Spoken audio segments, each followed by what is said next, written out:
संपत्ती आणि सत्तेच्या जोशामध्ये येऊन एखाद्या गरीबाला कधी दुखू नका, कारण वेळेची एक खासियत आहे दादांनो, इथं वेळेला वेळ बदलायला कधी वेळ लागत नाही, ही गोष्ट लक्षात ठेवा.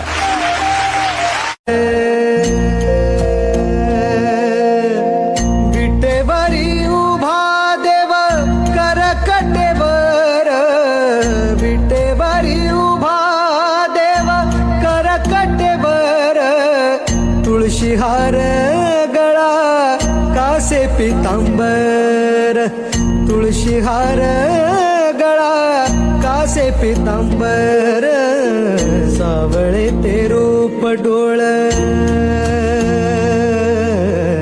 सावळे ते रूप डोळ पाहू लागल, सावळे ते रूप डोळ पाहू लागल, विठ्ठलाच्या नावाचं याड लागल. कधी कारण सांगत नसतात आणि कारण सांगणारी माणसं कधी साथ देत नसतात, ही गोष्ट लक्षात ठेवा. म्हणून आयुष्याचा जोडीदार सावळा असला तरी चालेल किंवा सावळी असली तरी चालेल, परंतु आयुष्यभर सावलीसारखी सोबत असली पाहिजे.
म्हणून नेहमी सांगत असतो, एक वेळ आपलं नाव श्रीमंताच्या यादीत नाही आलं तरी चालेल, परंतु दिलदार माणसाच्या यादीत मात्र नक्कीच आलं पाहिजे.